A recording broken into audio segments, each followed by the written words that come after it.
allez bien. Aujourd'hui, vous l'avez vu, on se retrouve pour parler de mes lectures du mois de mai et aussi la dernière de celle d'avril, vu que le temps que je filme et que je monte, que je vous partage, etc. Il y a toujours cette lecture-là qui est en décalage par rapport aux autres. Et comme vous connaissez le principe qu'on est là pour parler livres, contenu, etc., je ne vais pas parler plus longtemps inutilement et on va passer directement à ce premier livre. Le livre en question, c'est celui-ci, donc L'Engrangetant, le tome 1. C'est chez Hachette, publié donc chez Hachette, c'est une duologie. Je n'ai pas encore lu le tome 2 au moment où je vous parle. Mais du coup, le résumé ici nous disait « En graine, le ton a un pouvoir et Sophie de la Pointe ne le sait que trop bien. Car loin d'être une simple horlogère, Sophie est une chronolangue. Elle parle aux Oranima, ces horloges pour vidames chargées de surveiller le palais et de prévenir les complots contre le royaume. » Le quotidien parfaitement rythmé de la jeune femme se dérègle le jour où Dimitri, le frère jumeau du roi, lui demande de réparer un engrangetant, une horloge magique extrêmement rare permettant de voyager dans le temps. Mue par le désir de revoir vivant son père qui est décédé dans d'étranges circonstances, Sophie accepte de l'aider. Propulsée dans une aventure périlleuse à la cour royale, Sophie va réaliser à ses dépens qu'on ne joue pas avec les lois du temps sans en payer le prix.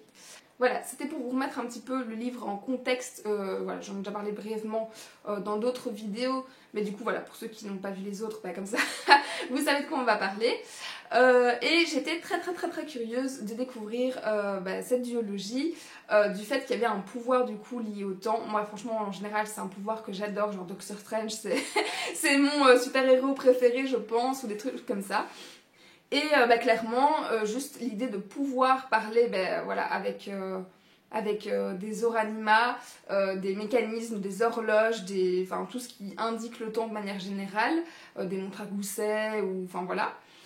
Juste l'idée me plaisait trop. Moi j'étais sûre qu'elle allait avoir un petit côté steampunk derrière aussi avec les engrenages, etc. Et même si c'est pas ce qui est le plus marqué en général dans les descriptions, dans l'histoire, etc. J'ai trouvé que c'était une très chouette lecture.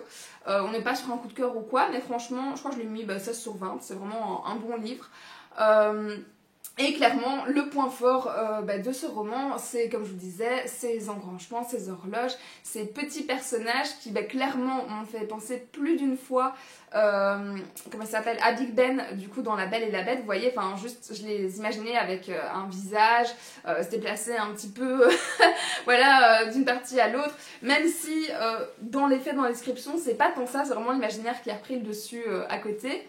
Mais voilà, j'ai vraiment aimé chacun de ces personnages, des Oranimas, c'est ça. Parce que chacun avait vraiment sa propre personnalité, des traits très marqués.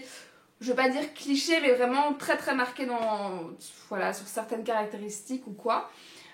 Et du coup pour ça c'était très chouette le pouvoir de Sophie de pouvoir communiquer avec eux alors que les autres n'en ont pas la capacité, et donc il y a certains discours qui se font finalement rien qu'entre eux alors que d'autres personnes sont autour. Je sais plus si c'était écrit en italique, ouais c'est ça. Du coup tous ces passages là sont écrits en italique par rapport au reste pour qu'on voit vraiment la distinction, c'était très bien fait. Et voilà, vraiment j'ai juste adoré cette partie-là, j'avais envie de ça et ça m'a complètement comblée, pas de soucis. Moi du coup je vous disais pour le côté steampunk qu'on peut retrouver dans d'autres éléments, dans la ville ou des choses comme ça. Mais franchement ça faisait vraiment bien le taf déjà à ce niveau-là. Pour le reste de l'univers, il met un petit peu de temps à justement se développer. Parce qu'au début, je vous avoue que j'ai eu un peu peur parce que c'était quand même assez lent et je me suis dit, pour une duologie, c'est un peu bête au final, justement que ça a du mal à se mettre en route.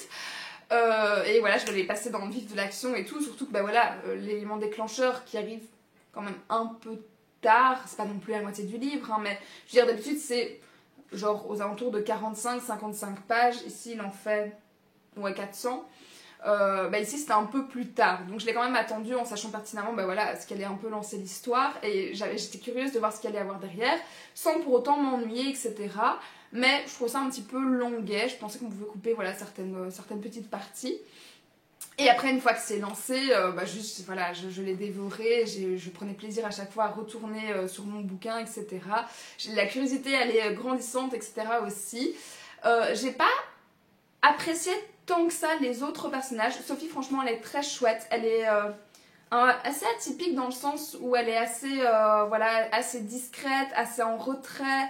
Elle doit travailler, enfin son père en tout cas, qui lui a appris voilà, à travailler du coup pour le château ou d'autres gens, à toujours être un peu comme un majordome ou je cherche le mot. Enfin quelqu'un voilà, qui travaille pour la cour et donc qui doit toujours un peu être effacée. Donc voilà, elle est très discrète, elle est très observatrice, elle est très calme, posée, réfléchie, etc. Mais voilà, elle se met pas forcément au premier plan ou ce genre de choses. Et donc ça change un petit peu de d'habitude, c'est pas genre l'héroïne badass, machin. Et en même temps, elle est très vite attachante aussi. Donc pour voilà, ce personnage-là était chouette aussi à suivre. Par contre, j'ai pas tant ressenti d'attachement par rapport à son papa, dont on dit, voilà, au début de l'histoire, qui disparaît.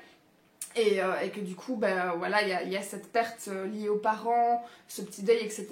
qui se crée. Et ça par contre, ça m'a pas vraiment affectée. J'étais pas assez attachée au personnage du papa ou même de Sophie dès le départ pour vraiment ressentir ces émotions-là.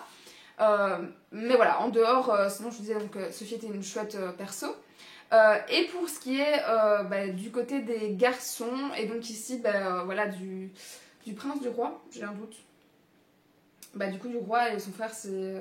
Ouais, du coup, son frère va rester prince. Donc, ces deux jumeaux-là, je n'ai pas été emballée beaucoup plus que ça pour leur personnalité, qui, là, sont quand même beaucoup plus manichéens, du coup, au début de la description. Après, ça se nuance quand même un peu. Mais voilà, j'ai pas eu d'accroche par rapport à eux. Par contre, je tiens à souligner que, voilà, elle va se rapprocher du coup de ce roi-là, elle va être liée dans les affaires, enfin voilà, suite à son aide qui est demandée du coup par Dimitri. Mais on n'est pas dans un livre où on va vraiment avoir une grosse part d'amour ou des choses comme ça par rapport à ce qu'on pourrait trouver en général dans le young adulte. Et du coup, pareil, j'ai bien apprécié. Et même si ça peut arriver à terme, c'est quand même suffisamment en retrait, en tout cas pour ce tome-ci, par rapport au reste de l'histoire. Donc pour ça, c'était très chouette aussi. Voilà, ça changeait un peu de d'habitude. Et alors pour vraiment la partie révélation, péripéties, etc. Je dois vous dire qu'il y a un moment, en fait, j'avais une idée quand même assez précise. Je me disais qu'on était quand même dans des trucs assez clichés ou quoi. Ouais, je me disais c'est un peu dommage parce que voilà, je vois le truc, je m'attendais à un petit 15 sur 20, genre ça se lit bien, c'est cool, mais voilà, ça va pas plus loin. Et finalement, l'auteur, du coup, a pris vraiment une tangente que je n'attendais absolument pas et qui, du coup, est passée du coup du 15 sur 20 au 16 parce que vraiment, c'était quelque chose que, du coup, qui sortait un petit peu des chemins attendus. De la ligne directrice vers quoi voilà, elle nous dirigeait et je trouve que c'était bien joué de sa part. C'est pas le cliffhanger de fou, mais franchement c'était une autre orientation et j'ai bien aimé en fait voilà, le chemin qu'elle a pris, vers quoi on se dirige, etc. Et voilà, donc les derniers chapitres du coup ont vite défilé aussi et j'ai déjà hâte de poursuivre cette saga et de découvrir le tome 2 qui sera du coup la suite et la fin puisque c'est donc une duologie. Ensuite, le mois de la fantasy a commencé et donc je vous l'avais dit dans une précédente vidéo sur ma page du mois de la fantasy que je comptais lire celui-ci qui est donc quand même déjà une petite pavasse et qui est donc de Lune et de Sang le tome 1 et on nous disait au cœur de la ville de Collis s'élève un immense sanctum en construction depuis des années. Et sur la plus haute de ces flèches se dresse la silhouette de Catherine, jeune orpheline qui inspecte travaux et échafaudages pour le compte du maître architecte Thomas. Un soir de pleine lune, en mission pour ce qu'elle considère comme son père adoptif, elle fait une chute vertigineuse et se blesse. Pire encore, l'espace d'un instant, elle a la vision sanglante d'un meurtre et entend les appels au secours d'une femme. Lorsque le brillant et énigmatique Simon de Médanos est chargé d'élucider le mystère, Catherine se retrouve entraînée dans une dangereuse spirale où le tueur ne cesse de frapper encore et encore. Je ne vais pas lire la suite, à nouveau étant donné qu'on est sur un résumé de Lumen et qu'ils sont 1000 fois trop longs, 1000 fois spoilants. Mais en gros voilà, donc ça c'est les infos qu'il me faut de base pour ce livre-ci. Et je vous avoue que ça a été une petite déception. Lui c'est un 15 sur 20, genre c'est un bon bouquin, mais pas suffisant pour que j'ai envie voilà, de lire la suite. Ce qui est dommage parce que derrière ma caméra ici, derrière vous, il y a le tome 2 que je venais d'acheter et qui venait de sortir et que j'ai acheté neuf. Voilà, en me disant ouais franchement j'ai bien envie de ça, etc. Ça va me plaire, j'ai vu des bons retours et tout. Et en fait ça m'a pas suffisamment convaincue pour continuer. Et donc je vais revendre ici sur Vinted, vu qu'ils sont quand même relativement neufs. Enfin celui-là quasiment, il n'était pas sorti de ma bibliothèque, il y a juste eu une lecture et l'autre il est complètement neuf. Et voilà, ça m'arrive pas souvent de me planter comme ça. Parce que quand j'achète des livres neufs, c'est que moment je suis un minimum convaincue au préalable. Mais bon voilà, tant pis, c'était une mauvaise pioche. Parce que plus ma lecture avançait et moins j'étais convaincue en fait. Au début j'ai vraiment bien aimé l'aspect justement qu'ici on dit donc, du sanctum, où c'est un genre, enfin moi je l'imagine en tout cas comme un genre de grande cathédrale, un peu, un peu à la Notre-Dame de Paris, Quasimodo, enfin vous voyez un peu le truc. Et il y avait vraiment beaucoup de descriptions, mais qui n'ont pas alourdi le récit, étonnamment. Et on décrivait vraiment toute l'architecture de la ville, où elle se déplace sur les toits, etc. Il y avait quelques trucs en colombage, enfin vraiment, c'était très visuel. Et je sais pas, j'aimais vraiment beaucoup cette partie sur les descriptions du sanctum, sur le fait qu'elle évoluait là-dedans, etc. Sur ce côté un peu ville pluvieuse, un peu sombre, mystérieuse, de nuit, etc. Donc j'aimais vraiment bien l'ambiance, d'autant qu'on est, donc je vous le disais toujours, toujours en magique, il pleut toujours autant, et du coup ça matchait assez bien au final ce petit côté fantasy, thriller, un petit peu un mélange policier, tu sais pas trop. Pour ce mois de mai, alors que j'aurais pu lire aussi bien en automne. Et donc au début voilà, j'étais quand même partie convaincue en mode genre c'est bon, j'ai envie de ça, etc. Et puis, je sais pas, j'ai pas été totalement convaincue par la partie fantasy où elle avait des flashs, des visions, elle entendait des voix. Donc au début ça marchait encore assez bien, comme certaines séries, je crois que c'est l'Aliéniste un peu qui fonctionne dans ce système-là si je dis pas de bêtises. Enfin voilà, c'est ces petits flashs, des choses qu'elle est seule pareil à voir, à entendre, etc. par rapport aux autres. Elle fait du coup son enquête avec Simon, qui n'est pas du tout détective non plus à la base. Et il y a quand même ces petits éléments de fantaisie qui amenaient un petit peu de mystère derrière. Et je me l'imaginais un petit peu dans la même vibe de The Corpse Queen, ouais c'est ça. Et donc voilà, j'étais plus confiante, mais en fait plus les chapitres avançaient et moins en fait il y avait d'intérêt, enfin que j'avais d'intérêt en tout cas, parce que je trouvais ça lent, très redondant. Forcément ça arrive plusieurs fois aussi qu'elle ait ses flashs, qu'il y ait plusieurs meurtres auxquels elle assiste, etc. avant qu'on trouve un petit peu. Et je savais que voilà, c'était un peu une partie comme Jack l'Éventreur, qui était un peu entre deux dedans. Et pareil, le côté de Jack l'Éventreur m'attirait beaucoup. Et finalement, je trouve qu'entre chaque victime, c'était assez lent. Puis il y avait quelques prises de tête avec d'autres garçons de la famille justement de Simon, etc. Qui clairement ne m'intéressaient pas et je trouvais alourdissait du coup le récit, juste pour dire d'avoir des trucs entre deux de cette enquête-là. Et voilà, j'étais pas convaincue et là j'avais de moins en moins envie de poursuivre ma lecture. Et ouais, c'était vraiment très redondant. C'était on retrouve une victime, elle est dans tel truc, elle va voir un flash, et c'était vraiment à chaque fois le même schéma. Et je crois que c'est ça qui m'a perdue. Donc à un moment, j'étais en mode genre, ouais, franchement, je suis pas convaincue. Mais bon, tant pis, je termine mon bouquin parce que voilà. Après, il y avait des descriptions, enfin d'autres choses qui. Description des meurtres ou quoi, qui titillaient par moments, mais c'était vraiment en dents de scie comme ça. Et puis quand on arrivait à la fin, vers justement toute la partie fantasy, on a vraiment un peu à ce moment-là oublié tout le côté de la ville, voilà. Enfin, on se concentre vraiment sur l'élément de fantasy par rapport au truc de base. Et puis là, ouais, ils m'ont un peu perdu quand même. Je peux pas vous le révéler et vous dire ce qui m'a dérangé là-dedans, parce que sinon, voilà, je spoil un peu quand même beaucoup le truc. Et pareil, on a eu énormément le tome 2, et à nouveau, c'est une duologie, donc on va clairement éviter. Mais voilà, cette partie-là, la partie fantasy en fait m'a vraiment pas convaincue. Son pouvoir et l'histoire qui est liée à l'héroïne, etc., à ce pouvoir-là ou quoi. Non, non. Franchement, j'ai trouvé qu'il n'y avait rien de vraiment novateur. C'était un peu vu et revu, que ça arrivait un peu comme un cheveu dans la soupe, comme ça. Enfin, je sais pas, franchement, ça m'a juste pas convaincue. Après, c'est pas voilà, un mauvais bouquin, c'est pas que juste je me suis ennuyée à mourir, je sais pas que c'était un abandon, voilà, juste c'était en dents de scie, puis ça s'est juste émietté, et au final, mon intérêt pour le tome 2 est complètement à plat. Mais voilà, il y a eu plein de retours positifs dessus, de gens qui avaient vraiment hâte. Je pense que le tome 2 a encore de meilleures cotes pour l'instant que le tome 1, mais voilà, mon avis m'a suffi, j'ai suffisamment de livres à lire à côté. Pour voilà, perdre mon temps, en tout cas consacrer du temps pour cette saga. Je l'ai testé, je n'ai pas été convaincue plus que ça, et puis juste voilà.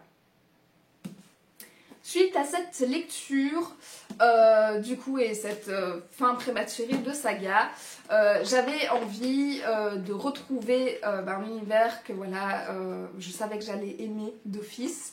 Et pour ce mois de la fantasy, j'avais le choix entre voilà, plusieurs livres, forcément aussi. Et puisque mon choix voulait se tourner vers un univers que j'aimais, j'en ai profité en fait pour retourner dans celui-ci, donc ACOTAR, le seul, l'unique. Et encore je me demande si du coup c'est pas Akomaf, du coup, je sais plus. Mais du coup voilà, pour ce livre qui avait été tiré du coup, vous l'avez peut-être vu dans ma vidéo du jeu de la pile à lire. Et voilà, je me suis dit que ça y est, c'était son moment, l'envie était là, etc. depuis le temps. J'ai regardé la première trilogie, je l'avais lue quand même en 2019. Il était temps que je poursuive, même si la suite n'est pas là, juste il y a un moment, il faut le sortir. Et voilà, l'envie était là, j'avais envie de retrouver des personnages que j'aimais, etc. J'avais eu écho que ce tome-ci, du coup, était tourné sur Nesta, et j'imaginais bien Cassian.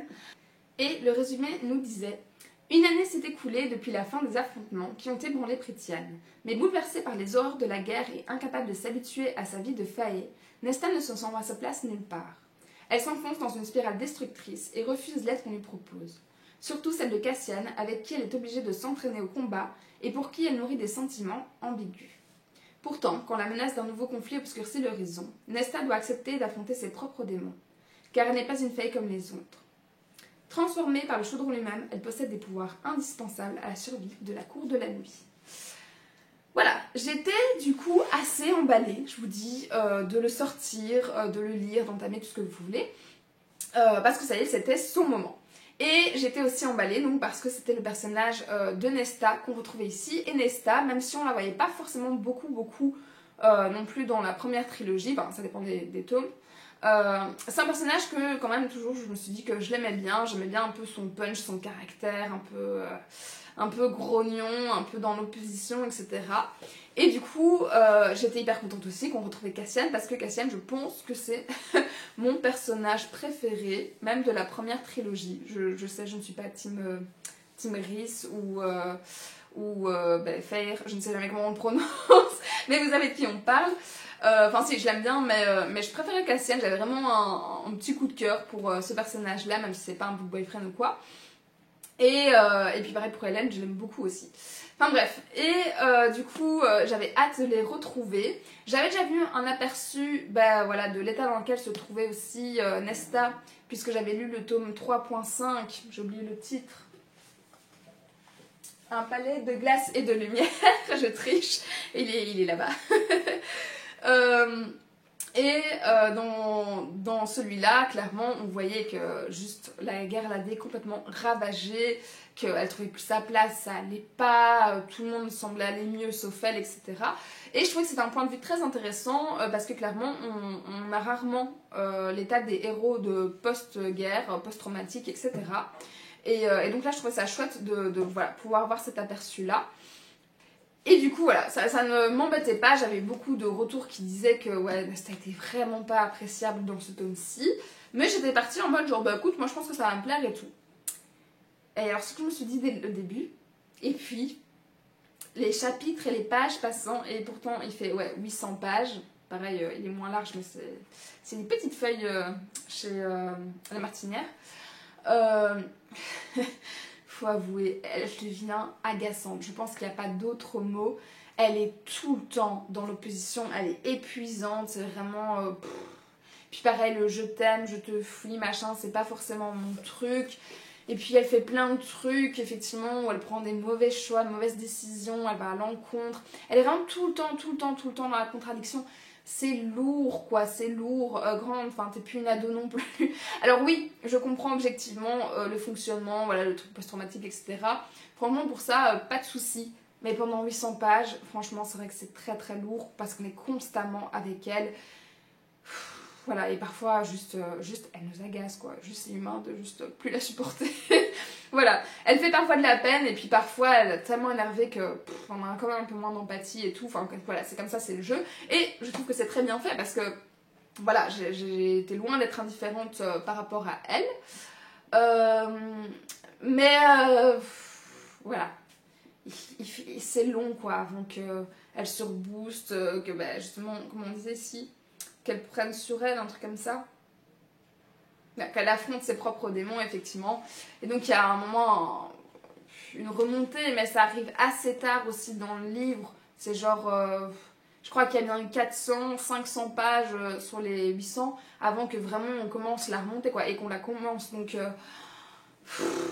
voilà. Cette partie-là fut un peu longue, je vous avoue.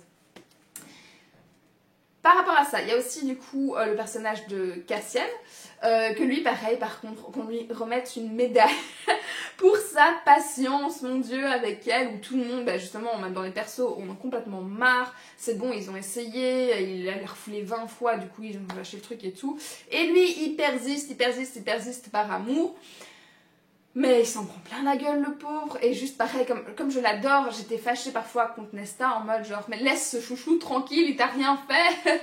Mais bon, voilà, c'est le jeu, c'est la relation, ok, tu vois. Mais j'ai trouvé que dans ce tome-ci, il était un petit peu dénaturé quand même, parce que ce roman, et ça je le savais, est quand même considéré comme spicy. Et c'est pas forcément mon truc, vous le savez si vous me suivez. Moi, les scènes de cul pour le cul, franchement, c'est pas que je vais m'émoustiller dans mon fauteuil, dans mon lit, etc., sur ma chaise en lisant mes lectures. Franchement, je le lis et puis voilà, en fait. Je reste assez indifférente par rapport à ça. Voilà, c'est le spicy dans les bouquins, c'est pas mon dada, c'est pas ce qui me fait vraiment aimer la lecture en tout cas. Et il y a quand même pas mal de passages par rapport à ça. Il est considéré d'ailleurs en fantasy et érotisme, donc ça dit ce que ça dit. Et du coup, on a plusieurs chapitres où c'est des chapitres entiers. Tu débutes le chapitre au début du truc du préliminaire, de la foi, le fond, blablabla. Et ça se termine sur la fin de l'acte. Et ouais, lire 10-15 pages rien que de ça, en fait, voilà, c'est pas que je suis super convaincue, quoi. Vous le voyez, je suis pas emballée. Voilà, il en faut pour tous les goûts. Il y en a, ça marche vraiment. Voilà. Je ne crache pas dessus, je ne dénigre pas ou quoi. Juste, c'est pas mon truc, en tout cas, dans les bouquins, quoi. Et du coup, le problème, c'est qu'ici, je trouve que Cassian était fort limité à ce perso-là, au final, du mal avec qui, machin, et que ça va être... l'attirance sexuelle, et les pulsions, enfin tout ça. Et que le reste de sa personnalité, au final, on le voit très peu. Donc oui, on voit qu'il a quelques réflexions parce qu'il veut être là, il sait pas trop comment faire, comment l'aider, comment gérer, etc. Parfois, il a des ras-le-bol et tout. Mais voilà, pour le reste de sa personnalité ou quoi, il évolue pas beaucoup et vraiment on le cantonne à juste cet amoureux, ce gars qui veut absolument... Et voilà, et du coup j'ai trouvé ça un peu dommage. Et de manière générale, je dirais que en fait j'ai trouvé que chaque perso était un peu plus caricaturé justement. On voit très peu celui de Fer justement. Celui de Rysande, pareil, je ne vais pas spoiler certains éléments, mais... pour certaines raisons, pareil, devient un peu plus caricatural et devient un petit peu chiant aussi en fait. Hélène, on la voit très peu. Amrelle, on la voit très peu. Azriel. Mort, quasiment complètement absente, donc j'espère qu'elle sera beaucoup plus présente dans la suite parce que elle est juste évoquée, je suis même pas sûre qu'elle a... Ou elle est là une fois, peut-être 2 fois, et encore elle a 2 lignes dans le bouquin. Et voilà, et bref. Je trouve que à peu près tous les personnages étaient beaucoup plus caricaturaux que ce qu'on avait présenté, développé dans 3 livres, donc dans une trilogie, plus du coup le 3.5, où là on se concentre vraiment que sur les persos. Et donc voilà, j'ai trouvé ça un petit peu dommage. Après, dit comme ça peut faire une lecture un peu en demi-teinte, mais pareil, je lui ai mis 16 sur 20 parce que j'étais très très contente au final de retrouver certains persos. J'étais un peu comme tu retrouves des amis de longue date, quoi, c'est un peu cette idée-là. Et j'étais très contente de retourner, surtout dans cet univers, c'est un peu con, mais voilà, de retrouver Pretty Anne, de retrouver certaines maisons, etc. Certains lieux, d'en découvrir un petit peu plus sur d'autres, sur la grotte ici notamment, et la bibliothèque. Et pareil, la maison où du coup Nesta a une personnalité, elle s'est communiquée avec, et j'ai adoré ce principe-là, voilà, de personnage maison, c'était chouette aussi. Et par contre, en plus aussi du coup de retrouver dans cet univers les anciens, etc., il y a quand même de la nouveauté. Quand même, déjà on prépare effectivement la nouvelle trilogie. Et donc ça pareil, c'est voilà, les petits éléments qu'on a eu, les nouvelles quêtes ou quoi, le nouveau danger en tout cas, pareil m'a bien emballé, faut dire ce qui est. Même si voilà, pareil, c'est pas complètement révolutionnaire, mais franchement je marche, je signe. Et il y a 2 nouveaux persos dans le tas, c'est ça aussi qu'on voit un peu moins les autres. C'est du coup Emery et je cherche son nom complet. Ah merde, comment elle s'appelle? C'est Gwyn, mais je pense que c'est Gwyneth. Gwyneth, je ne sais pas comment on prononce Gwyneth, dans le nom complet, si je dis pas de conneries. Et j'ai aimé autant l'une que l'autre, peut-être un peu plus Gwyn quand même, mais voilà, j'ai vraiment aimé ces 2 personnages-là qui viennent un peu les 2 acolytes, les 2 amis de Nesta et qui vont l'aider justement dans cette ascension, dans cette... je cherche beaucoup de mots aujourd'hui, dans cette résilience en gros. Et voilà, elle lui apporte vraiment beaucoup, elles sont vraiment à ses côtés, et chacune en fait des 3 est brisée au début pour une raison à chaque fois distincte les unes des autres. Mais voilà, elle s'entraide en fait, c'est vraiment ça. Il y a vraiment énormément d'entraide, voilà, de soutien, de solidarité féminine dans ce tome, sans que justement ce soit cliché, machin, etc. Qu'on jette la pierre sur tous les hommes ou quoi.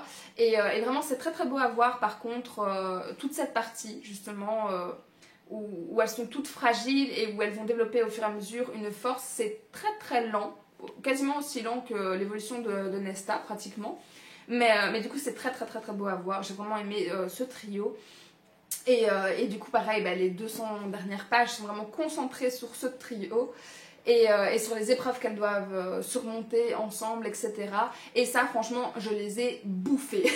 Et c'est pour ça que c'est un 16 sur 20, parce que le début ne valait pas ça forcément non plus. Mais la fin, vraiment, était très très chouette. Et du coup, j'ai hâte de continuer à les voir évoluer dans les livres suivants. Parce que clairement, ça devient des femmes fortes, c'est crédible, etc. Et du coup, j'ai vraiment beaucoup aimé cet aspect-là. Et donc voilà, donc pour ça, clairement, c'est le trio qui a sauvé ce bouquin, mais vraiment très très très chouette à suivre. Et puis voilà, je ne sais pas ce que je peux vous dire de plus sans spoiler derrière, etc.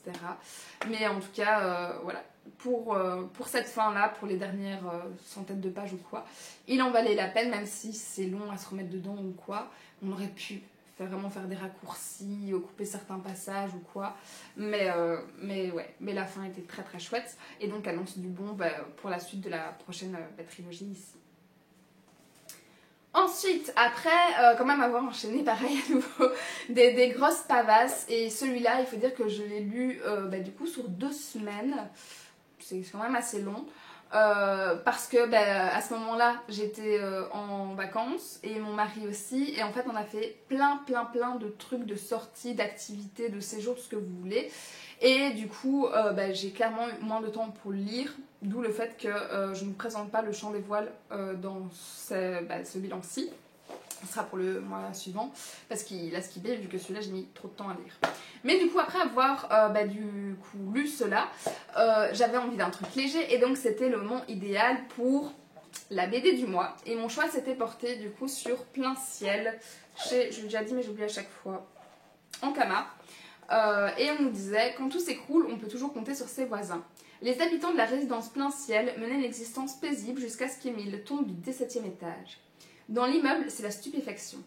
Quel lourd secret l'octogénaire portait-il donc? Pourquoi n'en avoir jamais parlé à Martine, sa voisine de palier et confidente? Ses proches s'interrogent. Mais alors que la vie reprend doucement son cours, l'arrivée de nouveaux résidents dans l'appartement d'Émile va venir soulever de nouvelles questions. C'était une BD que j'avais envie de lire parce que c'était un drame et que j'aimais beaucoup. Vous voyez peut-être, hop, ici, on a le point de vue à chaque fois de tout l'immeuble. Et je vais essayer de vous retrouver des planches qui illustrent ce que je veux dire. Voilà, comme celle-ci. Parfois, on a une double planche où c'est le même appart en fait à chaque fois et on a une vue d'ensemble sur ce qui se passe derrière les murs à chaque étage, quoi, en gros. Et puis après, forcément, on a des aperçus de différentes parties, différents appartements. Et parfois, forcément, ils vont interagir les uns avec les autres parce qu'ils se connaissent, parce qu'ils ont envie de savoir ce qui s'est passé, est-ce que c'était volontaire, est-ce que c'était un accident, etc. Et plus l'histoire avance, plus on découvre un petit peu la vérité par rapport à ça et vraiment les relations entre eux. Et j'avais envie, pareil, de cette BD parce que j'avais envie d'avoir tout un panel de personnages aussi au passage. Et cette BD a répondu à tous ces critères, mais pareil, n'a pas réussi à me convaincre par rapport au retour que j'ai lu. Je suis restée finalement assez effacée par rapport au drame qu'il y avait eu. Et c'est une BD dramatique, donc c'est un peu dommage, quoi. Et je sais pas vraiment expliquer pourquoi, parce que à nouveau, on a beaucoup de personnes âgées, donc normalement, d'habitude, je suis assez bon public, faut dire ce qu'il y a. Mais ici, je sais pas, j'ai pas réussi à m'attacher vraiment à eux. Le nouveau personnage qui arrive en question, c'est de la famille, justement, de la personne qui est décédée. Et il m'a laissé vraiment de marbre. Enfin, ils arrivent à deux, mais j'ai aimé ni l'un ni l'autre. J'avais vraiment pas d'attache. Il y a une partie qui se met en plus sur les nouvelles questions qui ne m'a pas du tout emballée. Juste, je trouvais que ça arrivait un peu comme un cheveu dans la soupe. Et au final, il y a une autre thématique qui arrive, c'est un peu... je vais pas dire les banlieues parce que voilà, c'est pas un immeuble aussi non plus complètement social ou quoi, mais il y avait un peu cette thématique que vous voyez, je vais essayer de vous retrouver ça. Voilà, on montre un petit peu en parallèle certains quartiers à la fin, après l'histoire, avec tous ces gratte-ciel, etc., qui ont été construits dans les années 50. Et je sais pas. On voit pourtant comment ça se passe vraiment dans ces lieux de villa et tout. Donc il y avait un petit côté... j'essaie d'expliquer aux gens qui ne vivent pas dans ces cités, en tout cas dans ces quartiers des HLM, on va dire, un peu comment la société évolue, se déroule. C'est un peu comme un microcosme et micro-société, on va dire, je trouve pas le mot. Et voilà. Je pense qu'elle était très bien faite, mais juste, elle m'a pas touchée, quoi, en fait. Donc pareil, c'est une BD, je l'ai achetée neuve, voilà. Donc clairement, elle va aller dans la pile derrière vous aussi, en mode je revends. Mais je sais pas, c'était un petit loupé. Ça se lit vite, donc il n'y a pas vraiment de regret derrière non plus. C'est des belles illustrations, des belles couleurs. Voilà, certains persos, il y a une petite mamie dans le tas qui, quand même, m'a pas laissé indifférente. Mais globalement, l'histoire... je ne me suis pas intéressée beaucoup plus que ça et c'est dommage. Et je vous dis, la thématique, vraiment même du deuil ou quoi, m'a pas, je sais pas, n'est pas passée à travers les pages, les planches, etc. Ne m'a pas atteint. Après, les retours que j'ai vus, c'est typiquement avec moi, donc je ne sais pas pourquoi ça n'a pas marché beaucoup plus que ça. Mais voilà, de mon côté, c'était un petit loupé, mais c'est pas bien grave. Et puis voilà, j'ai rien d'autre à rajouter en fait. Et par contre, du coup, le dernier livre que je dois vous présenter aujourd'hui, vu que pareil, ma lecture en cours, qui est un Virginie Grimaldi, ben, ce sera pour le mois suivant, vu qu'il n'est pas terminé.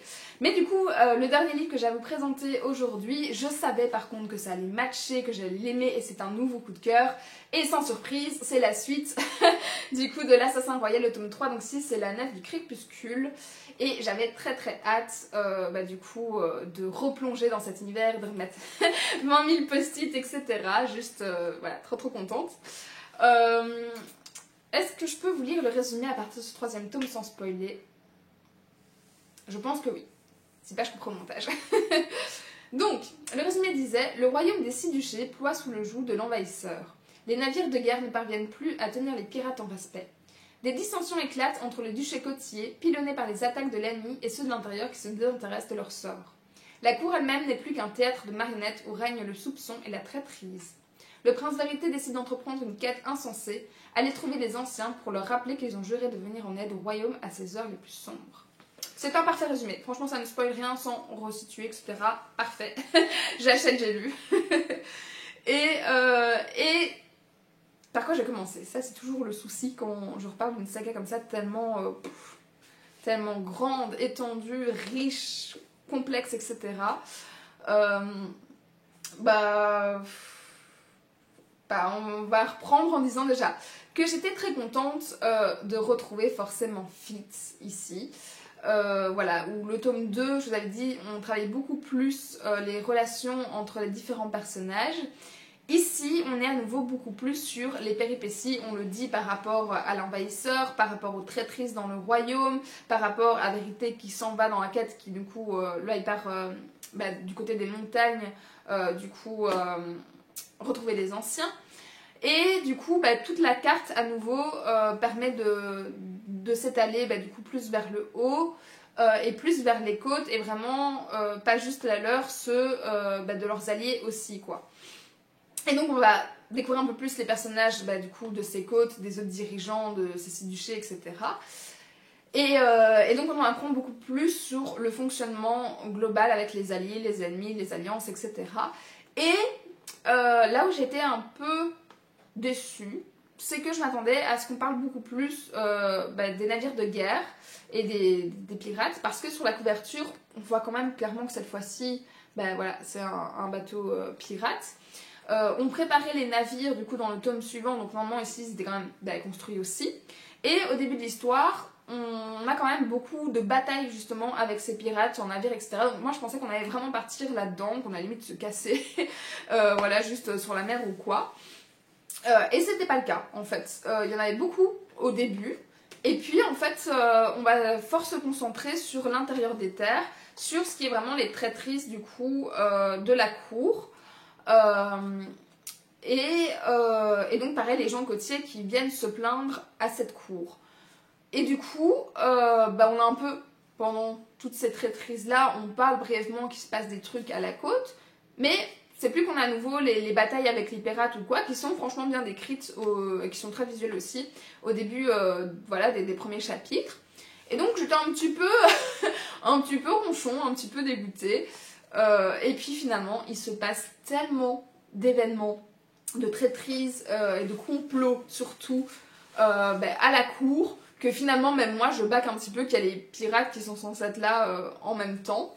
Je crois que voilà, elle peut pas tout faire en même temps. Il y a déjà suffisamment de tomes à faire, donc voilà. Mais voilà, il y a eu genre vraiment hyper enthousiasme, puis petite déception, et puis du coup ça allait de mieux en mieux, parce que franchement je ne me suis jamais ennuyée lors de ma lecture, les pages ont défilé, voilà. J'avais toujours envie d'y retourner. Il se passe tellement de choses, c'est toujours du coup Royal qui est concerné en tant que traître dans la cour. Et du coup c'est toujours une histoire de pouvoir, de royauté, etc. Mais là c'est très présent, et clairement la situation pour Fitz est délicate vraiment plus d'une fois. Pareil, il est toujours entouré des mêmes personnes ici, donc on retrouve toujours Umbre qui du coup l'a formé, mais il a moins d'interaction par contre avec lui. On retrouve toujours Burick ou Burich, je ne sais pas comment dire non plus, qui lui par contre est beaucoup plus présent à nouveau que dans le tome 2. On retrouve forcément Vérité, mais pareil, comme il s'éloigne, là ça se distance un peu.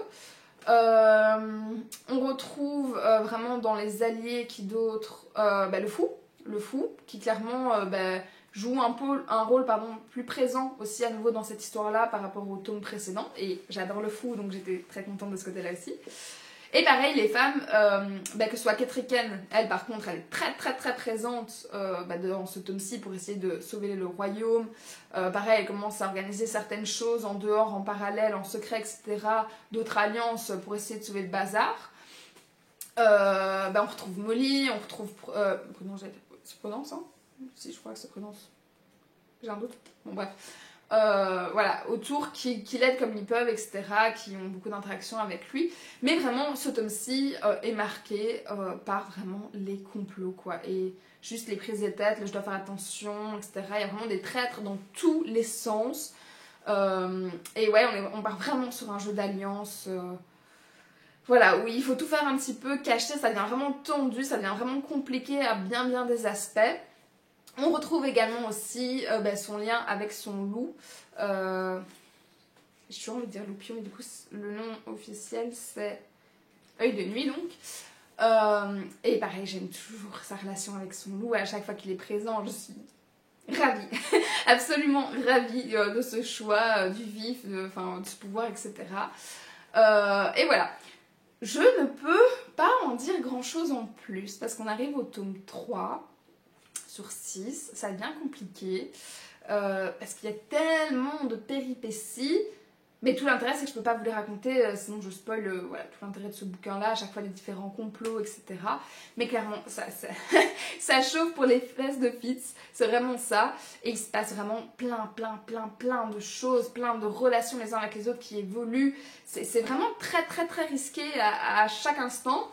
Et donc, t'es comme ça dans ta lecture, t'es genre fais gaffe, oh putain ça pue, oh lui, je sens qu'il en a plus pour longtemps, ou des choses comme ça.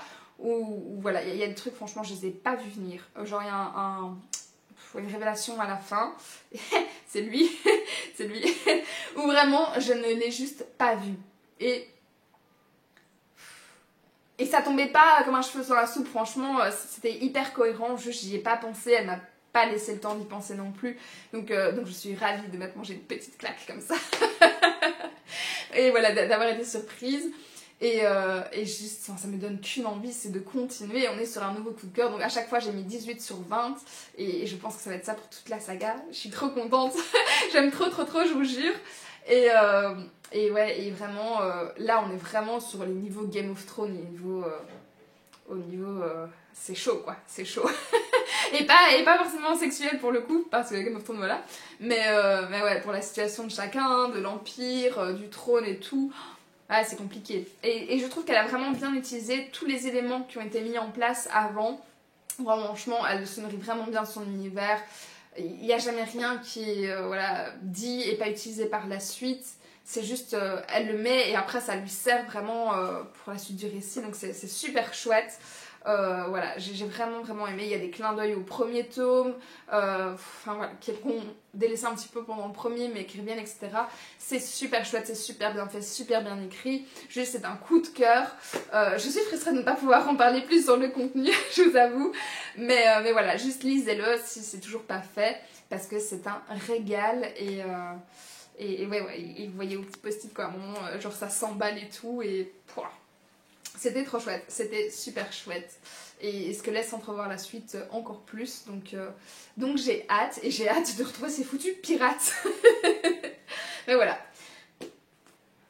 Je conclus donc sur ceci, parce que sinon je vais vous en parler pendant 20 000 ans, et juste techniquement je n'ai plus grand chose à dire dessus. Donc voilà. Mais voilà, c'était en gros les lectures de ce mois-ci. Vous avez vu que c'était un peu en demi-teinte. Parfois il y avait des petits risques de petites pannes de lecture, et finalement il y a des coups de cœur, des bonnes révélations, etc. Ça reprend le dessus.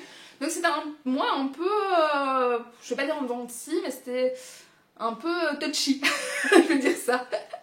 Et voilà, mais dans l'ensemble, voilà, je suis quand même satisfaite de mon mois. Voilà, ce que j'ai abandonné, ce que je vais reprendre, et ce que j'ai envie de continuer, j'ai hâte, donc voilà, c'est comme ça. C'est let's go, on continue. Donnez-moi la suite en gros. C'est vraiment le sentiment qui ressort. Et du coup voilà, bah, je vais vous laisser sur ces paroles, vu que bah, j'ai terminé de vous présenter les livres du mois. Et je vous fais plein de bisous d'ici la prochaine vidéo. Salut!